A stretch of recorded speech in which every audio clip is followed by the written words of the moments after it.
What's up, everybody? Thank you for coming back to watch another video here on the 767 aircraft systems.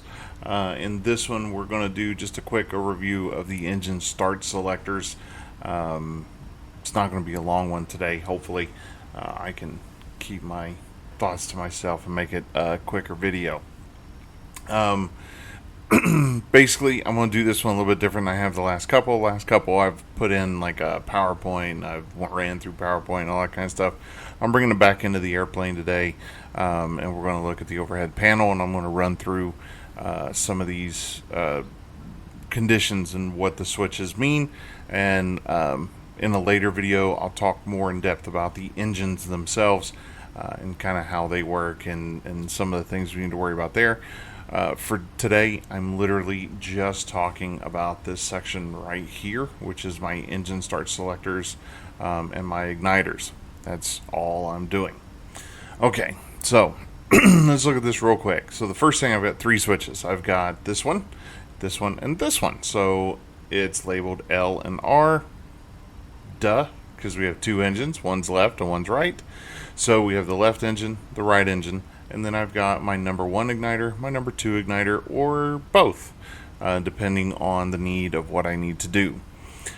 So, a couple quick things. There are two igniters inside the engine.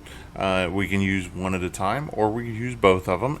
Generally, what is done and what is generally practiced under company policies is you go back and forth between one and two, whether it's if it's an odd day, you do one. If it's a captain's leg, you do one. If it's a FO leg, you do two. If it's an even day, you do two. I've seen both of those used. It doesn't really matter how you do it as long as you split the time between the two. Now, not every airplane is going to look like this. There are going to be some airplanes that is going to be single or both. That's what it'll say. Those are usually the FADEC powered engines or the FADEC controlled engines. If you're not familiar with FADEC or never used FADEC, I always forget this acronym. It's something like fully automated something engine control. I can never remember FADEC off the top of my head. Unfortunately, I didn't think to look it up before I started doing this. So, but anyway, this is the airplane that I'm in right now is not a FADEC controlled engine, so it's not really going to matter. When I talk about engines, I'll talk about FADEC and what that means and kind of what it does for you. But when it says single or both, what that means is if I have it selected as single, the computer automatically switches back and forth between the one igniter and the two igniter.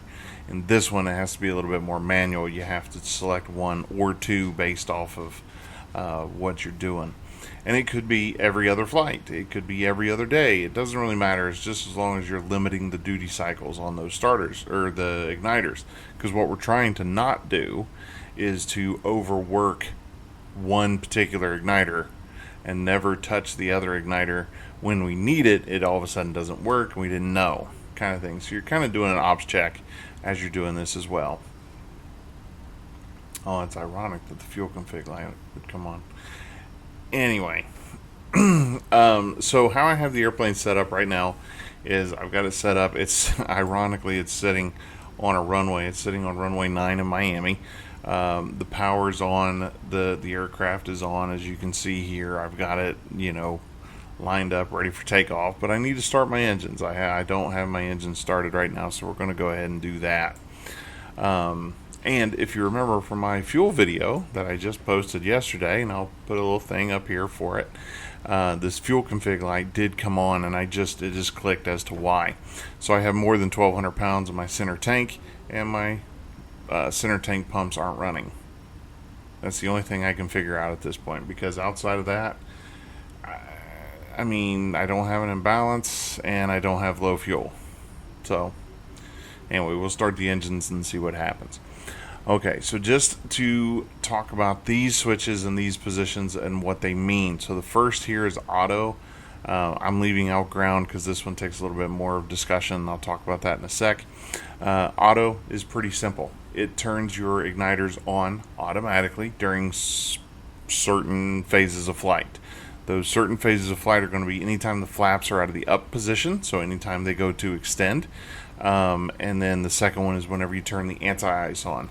And if we think about why those would be important, well, anti-ice, I obviously don't want the engine to freeze up and, not be able to be refired, or I don't want it to stall out because of icing and things like that. So it keeps those igniters firing. I also don't want the igniters to freeze up. The other reason, like I said, for flaps, well, what are you doing when you put the flaps out? You're coming in to land, so that means you're going slow, you're getting low. The last thing you really want is your engine to flame out because of whatever reason, and you don't have the igniters going to be able to refire them quickly, or for them to be able to stay ignited, because you want, obviously, your engines on your approach. Okay, so that's the auto position. So that's all it does. Only those two things. Anti-ice, it automatically turns on your igniters. Flaps extended, automatically turns on your igniters. Okay? Off, please, for the love of God, I hope this is self-explanatory. It's turned off. Okay? They're off. Continuous. Continuous means that whatever I have selected up here, whether it be 1, 2, or both, are going to fire continuously. Okay, that's easy. And then flight. Now, we haven't gone over any of the non-normals, haven't gone over any kind of memory item kind of stuff, because I don't know if I really want to do that, because they can vary between companies. But flight, when do we normally use the flight position? This is generally used during a dual engine failure. That's like the first step, is both engine start selectors to flight, or engine start selectors both flight, however your QRH would be written. So we go to flight, it fires off both igniters regardless of this switch position right here. Okay, so flight, both regardless of what I have selected. Okay, now let's talk about the ground position. The ground position is what is used when you start an engine. Okay, and ironically, it's also what is used to start an engine in flight if you need to.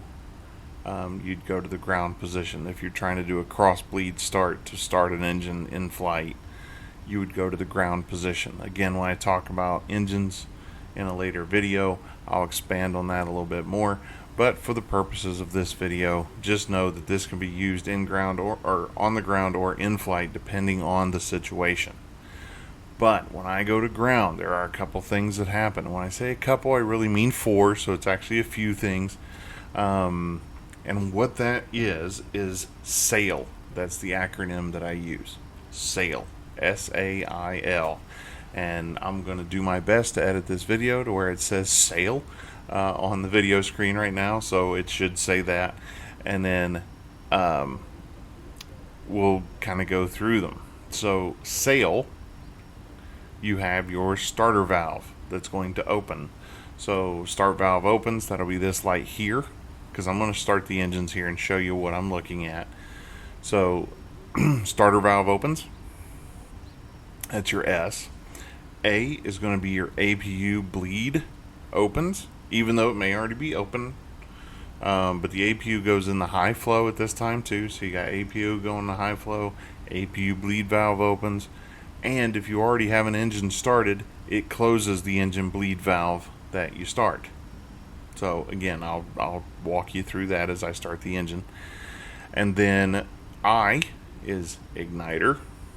So igniter is going to be armed because it doesn't start firing until we add fuel.